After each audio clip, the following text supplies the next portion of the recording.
रामकृष्ण हरी. तर आज आपण ज्ञानेश्वर महाराजांच्या ज्ञानेश्वरीमधला दुसऱ्या क्रमांकाचा अध्याय बघूया. तो अध्याय कोणता आहे बघा, सांख्ययोग. हा अध्याय सारांश अध्याय आहे आणि आपण तो एकदम सोप्या भाषेत बघूया, मराठी भाषेत. तर चला सुरुवात करूया.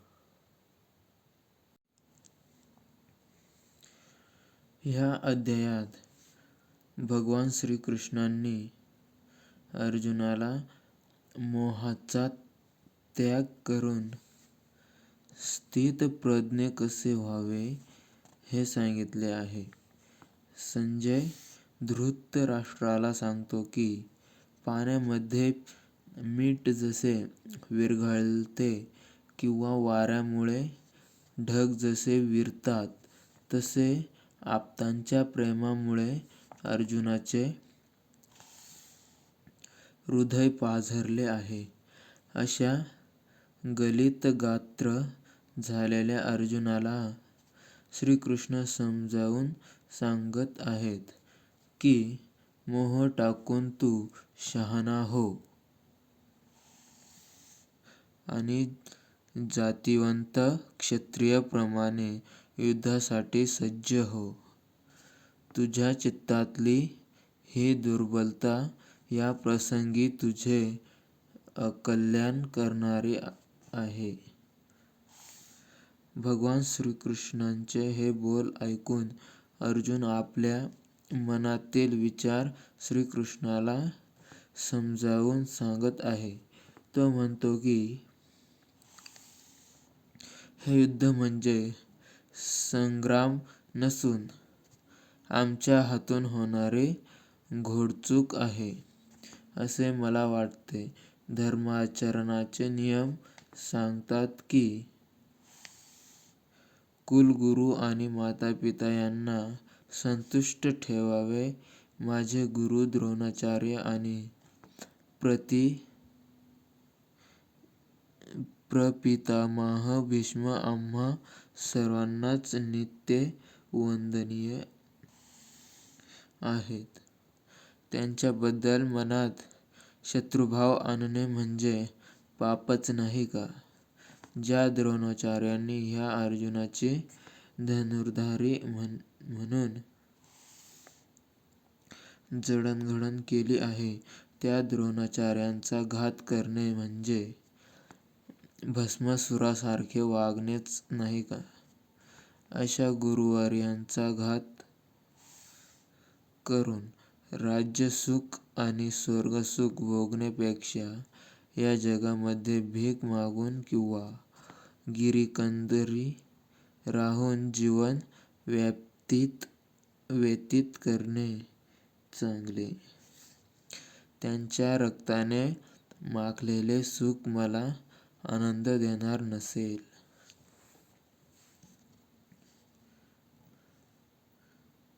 अर्जुनाच्या ह्या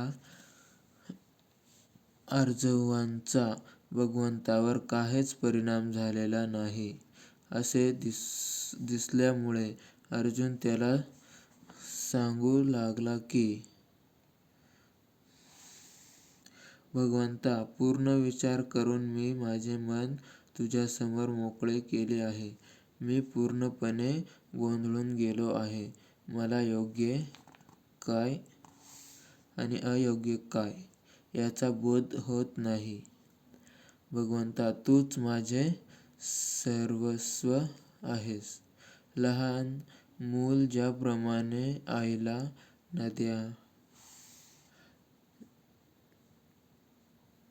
नद्या ज्याप्रमाणे सागराला, शिष्य ज्याप्रमाणे गुरुला मानतो, त्याप्रमाणे आम्ही पांडव तुला मानतो. ह्या रणभूमीवर आम्ही कसे वागावे, कोणता धर्म पाळावा आणि कोणता नीतिनियम योग्य ठरवून आचरण करावे ते तूच मला सांग.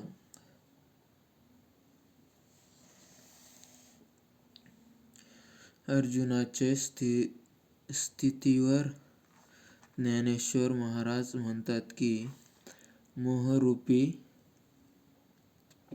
सर्पाने अर्जुनाला ग्रासले आहे आणि ज्याच्या कृपादृष्टीने विष नाहीसे होते असा कृष्णरूपी गारुडी त्याचे रक्षण करण्याकरता धावून आला आहे. मेघपटलांनी सूर्य जसा झाकोळावा तसा अर्जुन ह्या वेळी भ्रमाने झाकोळला आहे. उन्हाळ्यात डोंगरावर ज्याप्रमाणे वणवा लागतो त्याप्रमाणे दुःखाने जर्जर झालेल्या अर्जुनाच्या मनामध्ये वणवा लागला आहे. श्रीकृष्ण रूप मेघ हा वणवा शांत करेल आणि तिथे ज्ञानाचा नवा अंकुर फुटेल. ही कथा सावध चित्ताने ऐका असे निवृत्तीदास ज्ञानेश्वर श्रोत्यांना सांगत आहेत. संजय धृतराष्ट्रास सांगतो आहे. अर्जुन खेदयुक्त अंतःकरणाने श्रीकृष्णाला सांगतो आहे की देवा मला युद्ध करण्याची भीड घालू नका. मी माझ्या वडीलजनाबरोबर युद्ध करणार नाही. एवढे बोलून मोहलहरीने व्यापलेला अर्जुन स्तब्ध बसून राहिला. अर्जुनाची ही स्थिती पाहून एखाद्या वैद्याने जसे निर्वाणीचे औषध शोधून काढले तसे भगवंतांनी वरून कठोर वाटणाऱ्या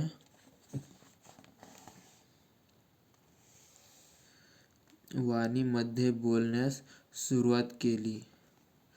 आपल्या बाळाचे हित व्हावे म्हणून आई जसे बोलते तसे भगवंत अर्जुनाशी बोलू लागतात. ते अर्जुनाला सांगतात, अरे स्वतःला शहाण्या समजणाऱ्या अर्जुना, या कौरवांच्या नाशाचा तू शोक करतो आहेस, पण या त्रिभुवनाचे अस्तित्व तुझ्यावरच अवलंबून आहे. असा मोठेपणाचा प्रभू तुला झालेला दिसतो. भ्रम तुला झालेला दिसतो आहे. कौरवांचा नाश करायचा नाही असे जरी तू ठरवलेस तरी ते चिरंजीव होणार नाहीत. जे स्वभावातच उत्पन्न होऊन नाश पावणारे आहेत त्याबद्दल तू शोक करू नकोस. आपल्यामध्ये असणारे चैतन्य परब्रह्मतत्व हे अविनाशी आहे. पाण्यावर वाऱ्यामुळे तरंग उठतात आणि वारा पडल्यावर तरंग नाहीसे होतात. ते तरंग म्हणजे आपण आहोत. तरंग उठला किंवा नाहीसा झाला तरी पाण्याचे अस्तित्व नष्ट होत नाही. आत्मा अनेक शरीर धारण करतो. आत्म्याने धारण केलेल्या त्या शरीराला बाल्य, तारुण्य आणि वृद्ध अशा 3 अवस्थांमधून जावे लागते आणि ते शरीर नाश पावते. त्या शरीरात वास करणारा आत्मा नाहीसा होत नाही हे जो जाणतो त्याला मोहामुळे होणारे दुःख अनुभवावे लागत नाही.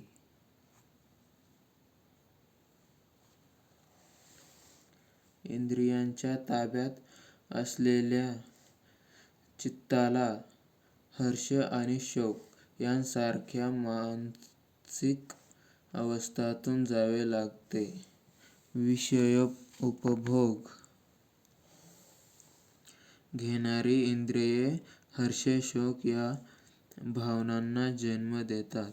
निंदा आणि द्वेष, मऊपणा आणि कठीणपणा, स्तुती आणि निंदा, भेसूर आणि सुरेख, सुगंध आणि दुर्गंध या साऱ्या भावनांचा जन्म इंद्रिय विषयांमुख झाल्यामुळे होतो आणि त्यातूनच सुख आणि दुःख निर्माण होते. हे सारे विषय म्हणजे मृगजळाप्रमाणे किंवा स्वप्नातील ऐश्वर्याप्रमाणे आहेत. त्यामुळे हे पार्था, ह्या अनित्य विषयांची संगती तू धरू नकोस, तू त्यांचा त्याग कर. अर्जुन, ह्या भासमान जगामध्ये अप्रकटपणे अविनाशी असे चैतन्यतत्व असते. ज्ञानी मनुष्य हे अविनाशी तत्व ओळखतात आणि नाशवंत गोष्टींना त्याज्य समजतात. पार्था, आप्तांवरील प्रेमामुळे तुला नित्य आणि अनित्य यांतील फरक लक्षात येत नाही. सारासार विचार करून तू त्यातील असारता हा भ्रम आहे आणि सार हे स्वभावात नित्य आहे हे लक्षात घे. तू देहाचा अभिमान धरल्यामुळे आणि नाशवंत अशा शरीरावर दृष्टी ठेवून मी मारणारा आणि कौरव मरणारे असा विचार करत आहेस. ज्याप्रमाणे पाण्याने भरलेले भांडे उपडे केल्यावर त्यात दिसणारे सूर्यबिंब नाहीसे होते, पण प्रत्यक्षात सूर्य नष्ट होत नाही, त्याप्रमाणे शरीर नाश पावले तरी आत्म्याचा नाश कधीही होत नाही. मनुष्य ज्याप्रमाणे जुने वस्त्र टाकून नवे वस्त्र धारण करतो, त्याप्रमाणे हा आत्मा जुने शरीर टाकून दुसऱ्या नव्या शरीराचा स्वीकार करतो. आत्म्याला जन्मही नाही आणि मृत्यूही नाही. त्याला शस्त्राने मारता येत नाही आणि अग्नीने जाळता येत नाही. त्याला वारा वाळवू शकत नाही. निर्गुण, अनादि,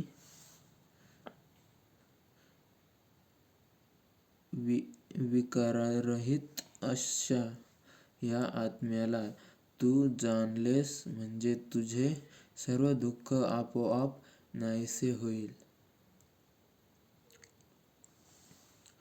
अर्जुना, आत्मा नाशवंत आहे असे जरी तू मानलेस तरी तुला दुःख करण्याचे कारण नाही. गंगा प्रवाहाचे पाणी जसे अखंड वाहत असते, तसा उत्पत्ती, स्थिती आणि लय ह्या अवस्थांचा क्रम अखंड सुरू असतो. हा क्रम अनादि आहे. मग ह्यात शोक करण्यासारखे काय आहे?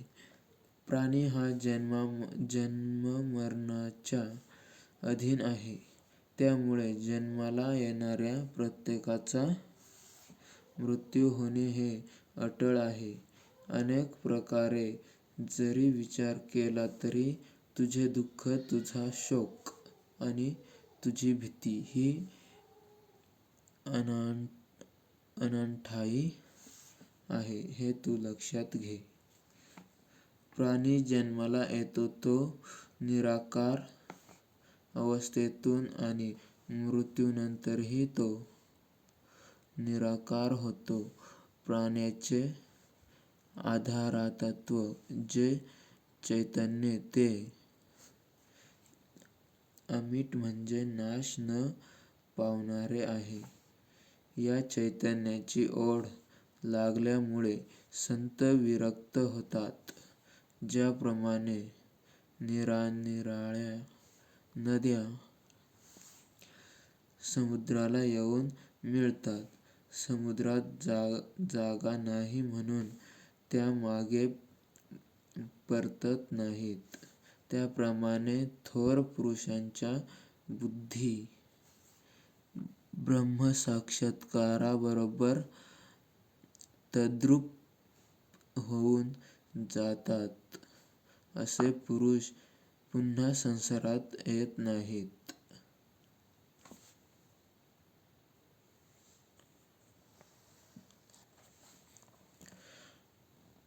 हे तुझ्या ग्रहणशक्तीच्या पलीकडचे आहे असे तुला वाटत असले तर तू स्वधर्माचा त्याग करू नकोस. कारण स्वधर्मच माणसाला संसारसागरातून तारून नेतो. प्रसंग येईल तेव्हा युद्ध करणे हा क्षत्रियाचा धर्म आहे. कोणताही कपटी विचार मनात न ठेवता तू तुझ्या धर्माचे पालन कर. दया आणि कृपा हे जरी सद्गुण असले तरी युद्धप्रसंगी ते योग्य नाहीत. गायीचे दूध उत्तम असले तरी ताप आलेल्या माणसासाठी ते विषाप्रमाणेच असते. ज्याप्रमाणे दिव्याच्या उजेडात चाललेले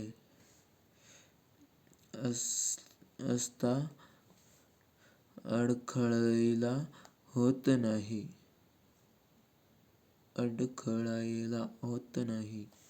त्याप्रमाणे अर्जुना, जो स्वधर्माने वागतो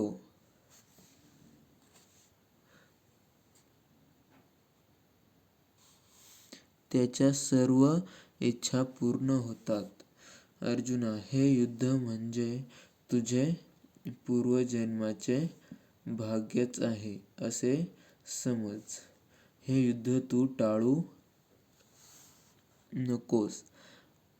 असत्य अशा जन्ममृत्यू या कल्पनांच्या आहारी जाऊन तू स्वतःचा घात करून घेशील. तुझी अपकीर्ती होईल. स्वधर्माचरण न केल्याचे पाप तुला लागेल. आता जर तू युद्ध न करता परत फिरलास तर तुझे मोठेपण नष्ट होऊन तुला हीनत्व प्राप्त होईल. तू युद्ध न करता स्वस्थ बसून राहिलास तर शत्रू तुला पकडेल आणि तो तुझी निंदा करेल. त्यांनी केलेली निंदा ऐकून दुःखी होण्यापेक्षा तू शौर्याने युद्ध कर. तू यांना जिंकलेस तर पृथ्वीचे राज्य भोगशील आणि हे युद्ध करताना तुला वीरमरण आले तर तुला स्वर्गसुख मिळेल.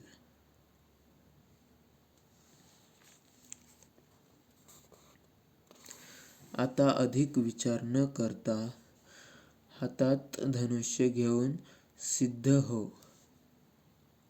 स्वधर्माचे आचरण केले तर असलेले दोष नाश पावतात.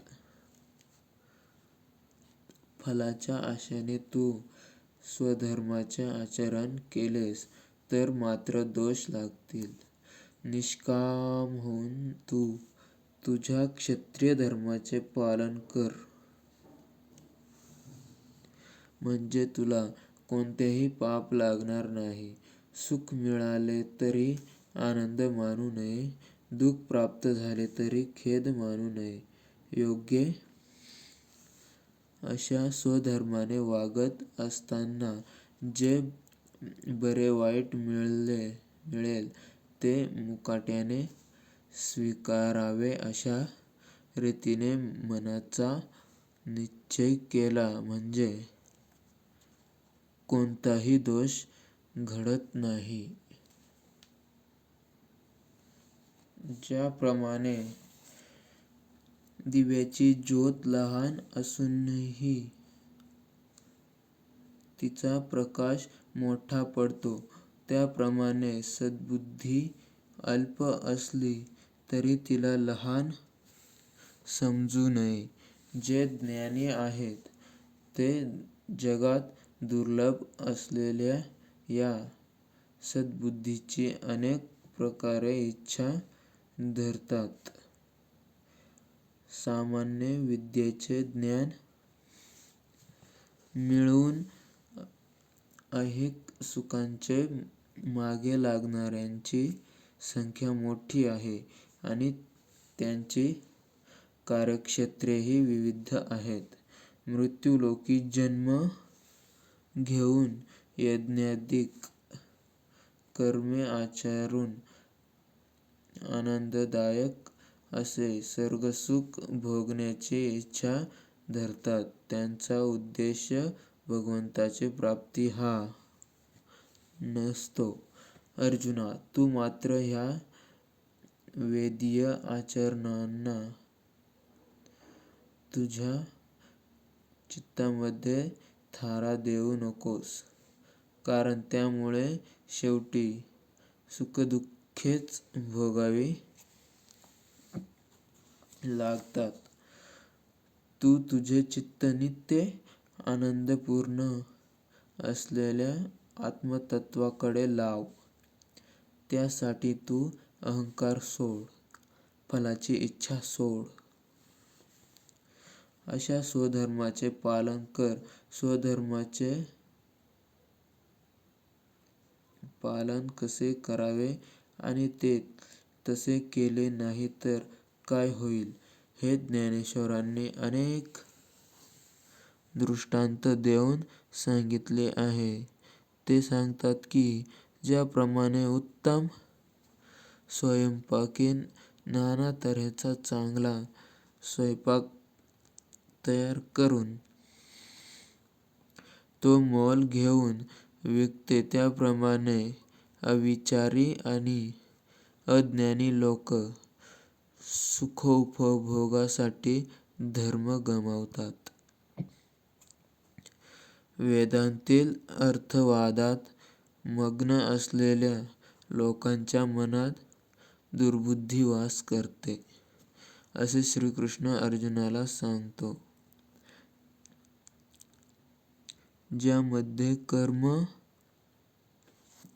आणि उपासना यांचे निरूपण केले आहे ते सर्व रज व तम या गुणांनी युक्त आहे आणि ते स्वर्गसुखच आहे.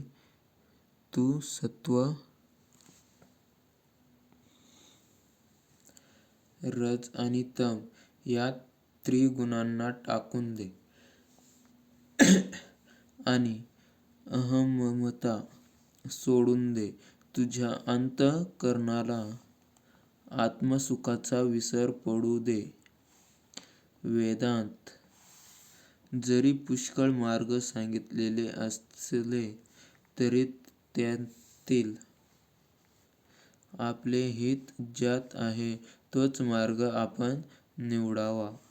सूर्योदय झाल्यावर आपल्या दृष्टीस अनेक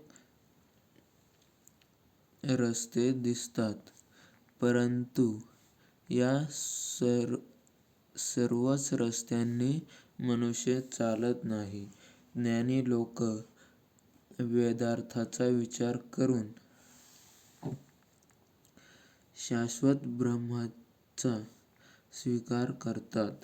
या भूमिकेतून पाहिले म्हणजे तू परमधर्म न आचरता स्वतःच्या क्षत्रधर्माचे पालन निर्हेतुक पूर्णपणे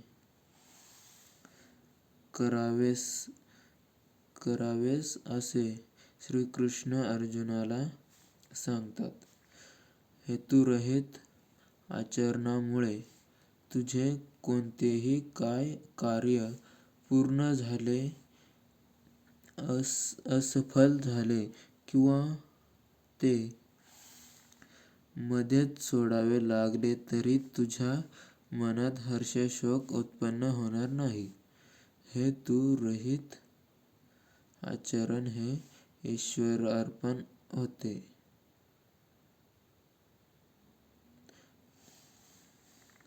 श्रीकृष्ण अर्जुनाला सांगतात की मनाची समता हेच योगाचे सार आहे. ज्या समतेत मन, क्रिया आणि बुद्धी, ज्ञान यांचे ऐक्य असते त्या बुद्धियोगाचा विचार केला असता कर्मयोग कमी योग्यतेचा दिसतो. पण कर्माचे आचरण केले तर बुद्धियोग साध्य होतो. कारण कर्माची उत्तरावस्था हीच स्वाभाविक योगस्थिती असते. मोहाचा त्याग करून जेव्हा तुझ्या मनात वैराग्य उत्पन्न होईल तेव्हा निर्दोष आणि गहन असे आत्मज्ञान प्राप्त होऊन तू बुद्धियोगी होशील आणि तुझे अंतःकरण इच्छारहित होईल.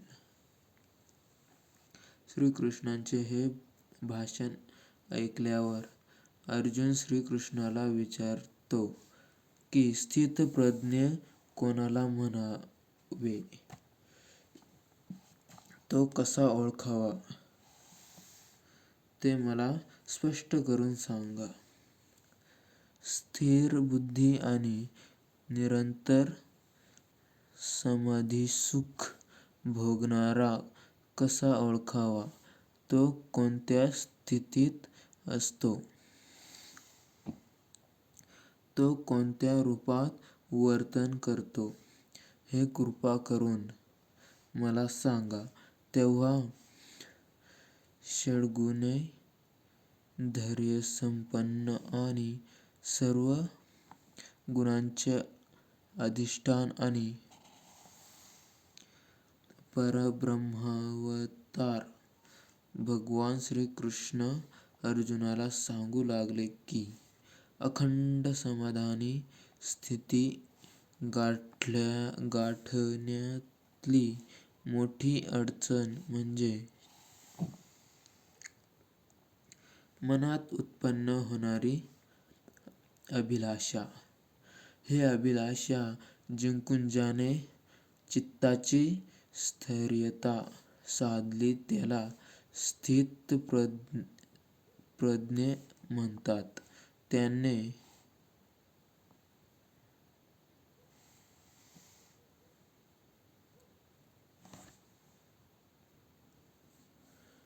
काम आणि इच्छा जिंकलेल्या असल्यामुळे तो कधी रागावत नाही आणि कशालाही भीत नाही. तो सर्वांशी समान दृष्टीने वागतो. आपल्या वर्तनाचा परिणाम काय होईल याचा तो विचार करत नाही. त्याची इंद्रिये त्याच्या पूर्णपणे ताब्यात असतात. त्याचे कोणतेही इंद्रिय बुद्धीच्या अनुमतीशिवाय कोणतेही कार्य करत नाही. त्याने आपली इंद्रिये अंतर्मुख केलेली असतात. इतर इंद्रियांवर नियंत्रण मिळवले तरी जीभ हे इंद्रिय अंतर्मुख होत नाही. जीवन जगण्यासाठी अन्नप्राशन करावेच लागते. जेव्हा साधक स्वानुभवाने परब्रह्म होऊन जातो तेव्हा तो रचनेचेही नियम करून शकतो. ब्रह्मनिष्कामता साधकाला कुठल्याही क्षणी मार्गभ्रष्ट करेल ते सांगता येत नाही. खरा स्थितप्रज्ञ चित्तामध्ये विषयवस्तूची आसक्तीच धारण करत नाही. फलाशा सोडून निर्हेतुकपणे होत असलेली आचरणे स्वाभाविकपणे होत असतात. तो सर्वदा समाधानी राहतो. असा स्थितप्रज्ञ नेहमीच शांत असतो. स्थितप्रज्ञाची शांती ही सागराप्रमाणे गंभीर असते. काहीही घडो वा कुठलीही परिस्थिती त्याला व्यापो, त्याचे चित्त अविचल राहते आणि त्याचे समाधान त्याला सोडून जात नाही. अहंकार शून्य होऊन त्याने सर्व अभिलाषांचा त्याग केलेला असतो. चित्तजन्य आत्मज्ञानाचा लाभ झाल्यामुळे तो स्वतःला विश्वाचा एक भाग वा अंश समजून विश्वाकडे बघत असतो. अशा स्थितप्रज्ञाला देहपाताचे दुःख नसते. तो निस्सीम अशा परब्रह्मस्थितीला पोहोचलेला असतो. स्थितप्रज्ञ म्हणजे काय? तो कसा ओळखावा? तो कोणत्या स्थितीत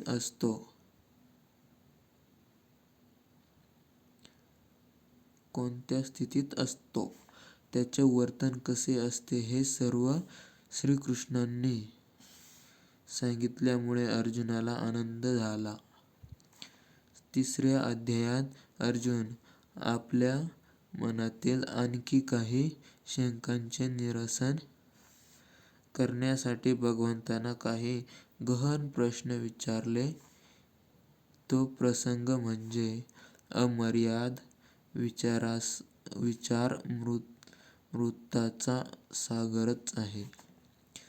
स्वतः जगदीश्वर ह्या शंकांचे निरूपण करतील असे सांगून निवृत्तीदास ज्ञानेश्वर 2ऱ्या अध्यायाचे समापन करतात. तर बघा, खूप छान इथे सारांश अध्याय सांगितलेला आहे. तर चला भेटूया पुढच्या अध्यायामध्ये. तर अशाच अध्यायासाठी तुम्ही सबस्क्राईब करून घ्या मित्रांनो. धन्यवाद.